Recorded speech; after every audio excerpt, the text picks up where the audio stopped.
Hello, everyone, and welcome back to our 12th and final class on biblical theology. It has been a fun process for me preparing these lessons and slideshows, and I hope it's been of some use to you as well in your own understanding of the Bible, and more importantly, your own personal walk with Christ.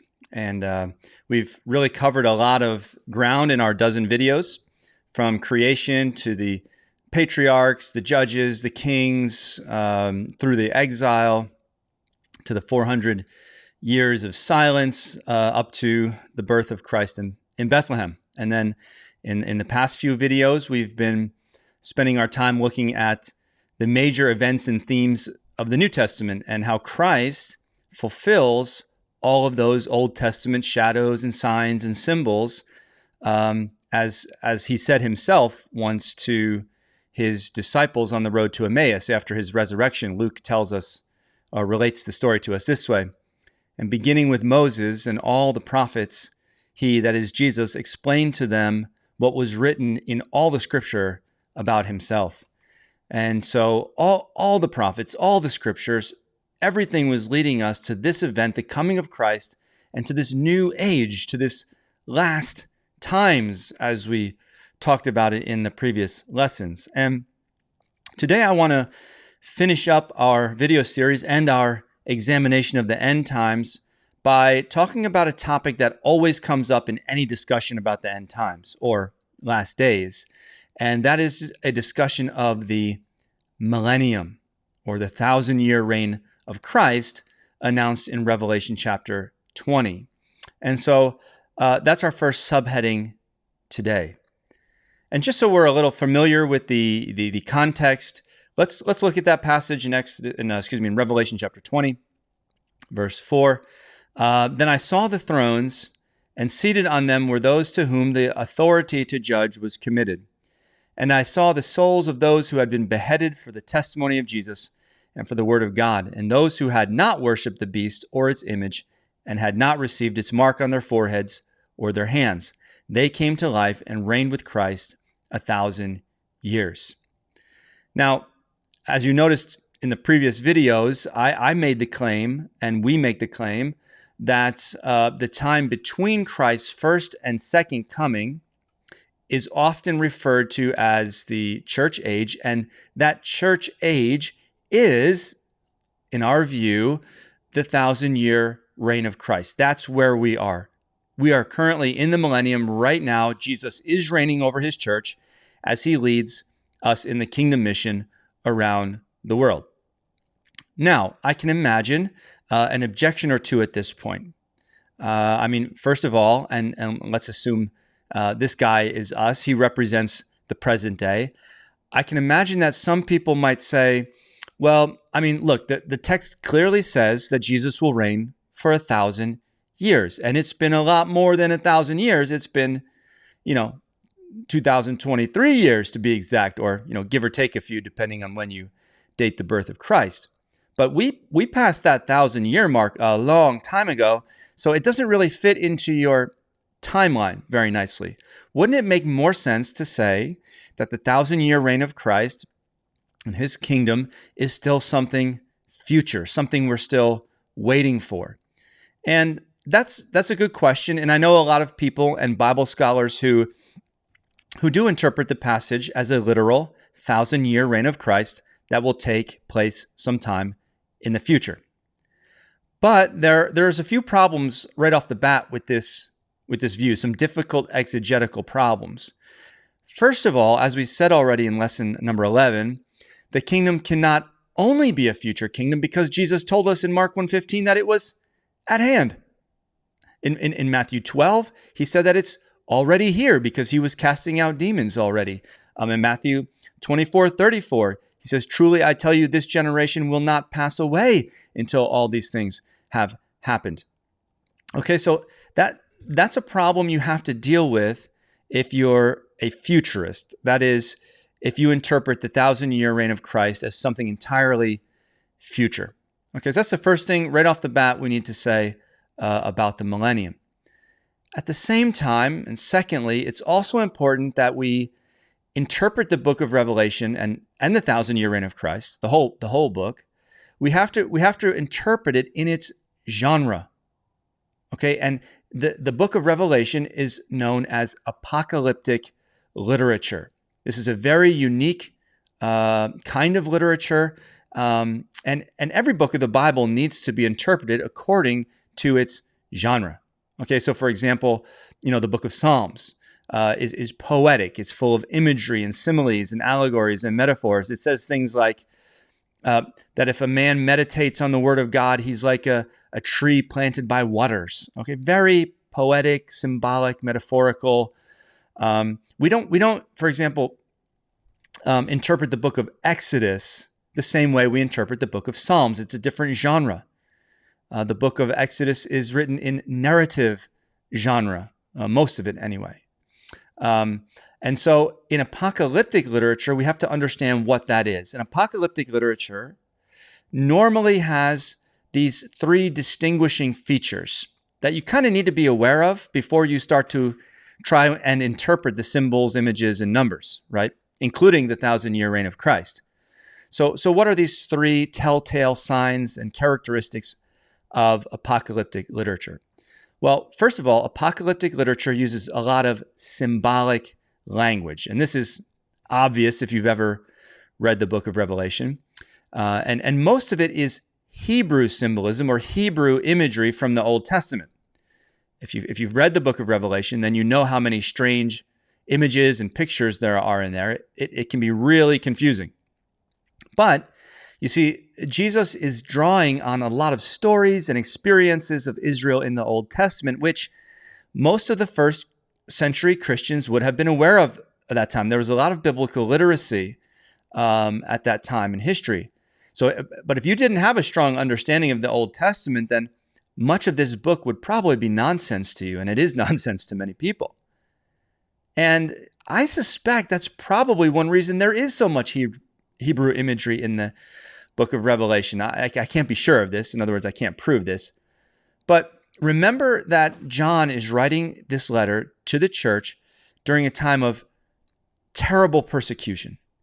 And let's say a Roman soldier were to find a copy of this letter in your church or in your house and flip through it. I mean, it would probably sound like a bunch of fantastical fairy tales. And maybe, just maybe, they wouldn't confiscate it, or maybe they wouldn't persecute you for having it. But anyone who had a working knowledge of the Old Testament would pretty quickly be able to identify the images and meanings of this book, and some of them were not so very flattering to Rome. Let's just put it that way. Okay, but the point is that there's a lot of imagery in the book of Revelation. This is a classic sign of apocalyptic literature.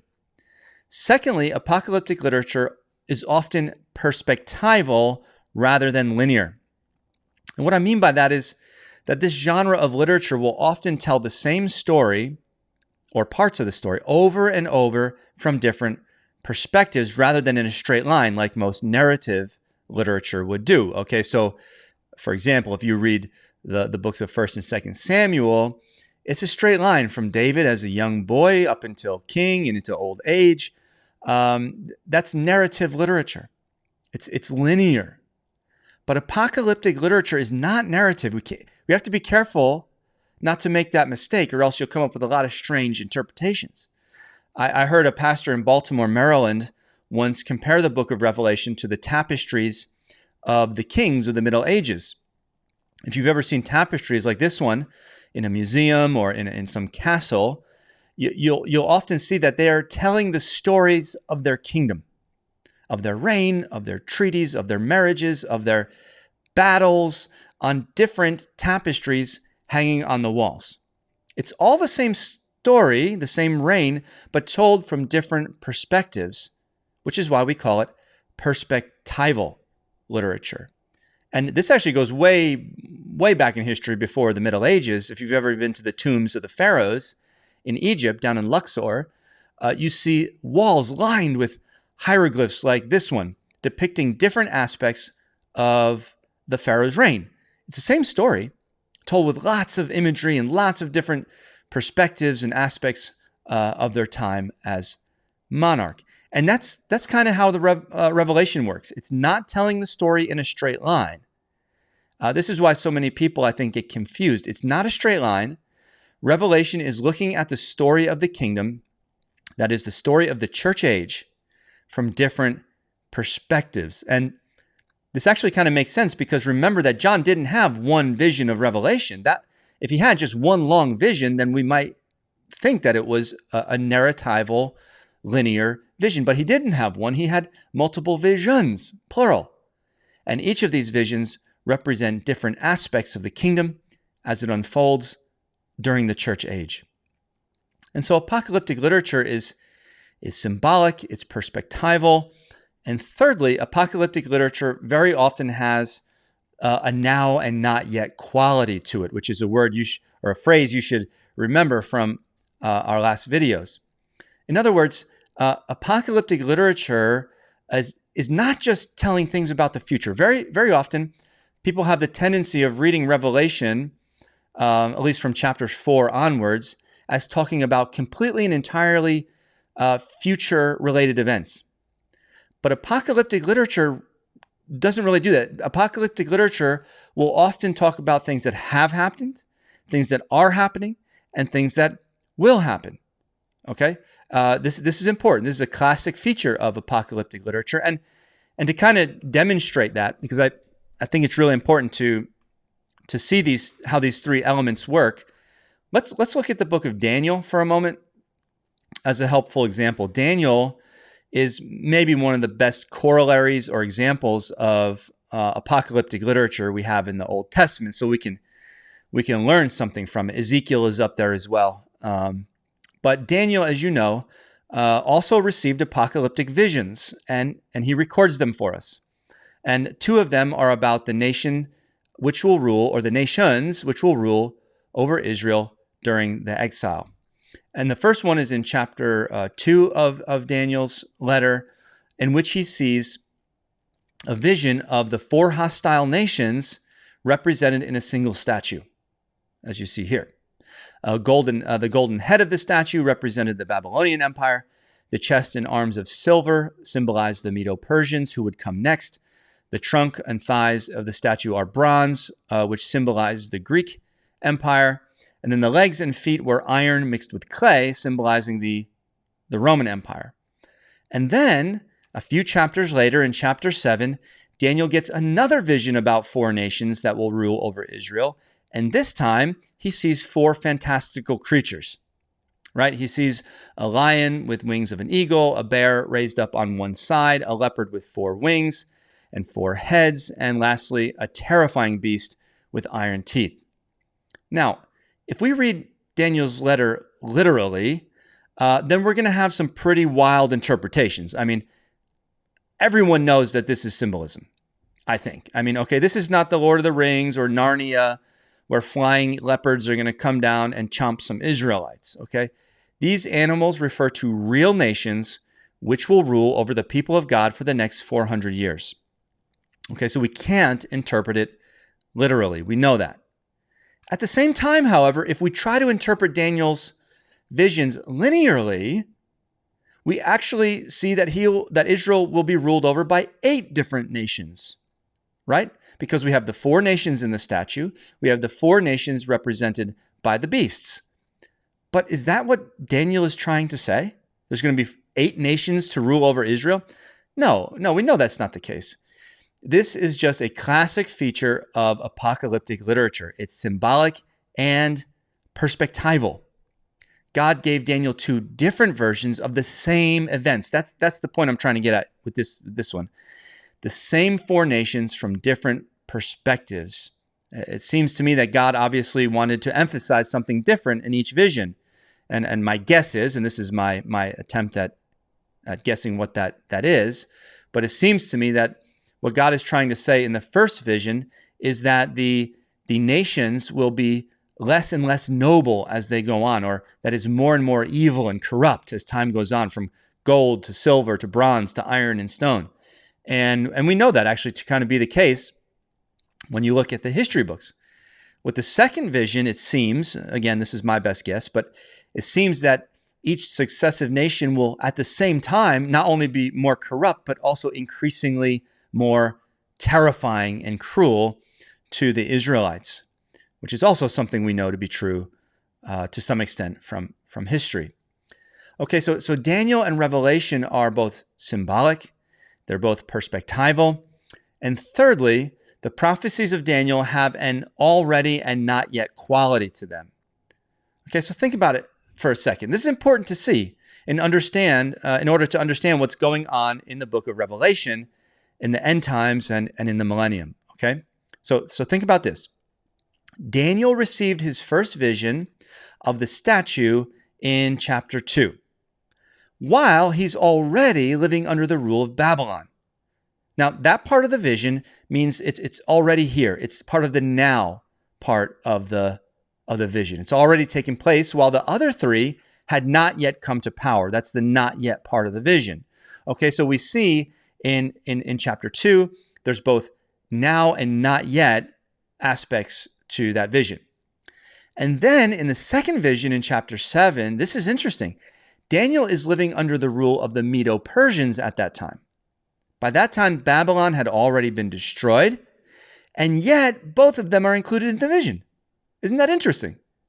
Okay, so Babylon and Medo-Persia belong to the already or now part of the vision, and the other two nations, Greece and Rome, are part of the not yet aspects of the vision, which means that the visions Daniel sees have both past, present, and future realities. The vision is not just talking about the future alone, but things that have already happened, that have had happened, or were happening at that time, and would happen in the future. This is the already and not yet character of apocalyptic literature. And the same is true with Revelation. Okay, we noticed this in lesson 11, if you remember this slide from our last video, when we looked at chapter 20 of Revelation, okay, which is a new vision, we believe, because he starts out the chapter with, then I saw. Okay, so he's not carrying over in a straight line from chapter 19. This is, and then I saw a new vision. And the vision in chapter 20, we believe, is not the last thing to happen in the story of Revelation. It is instead a description of the entire church age. It's a summary of the whole story, from the binding of Satan in Matthew 12, described in verse 3, to the destruction of Satan at the end times, described in verse 10. And this fits very well with the apocalyptic model because some of the things in Revelation had already happened, and some of them in John's day had not yet happened and were still current.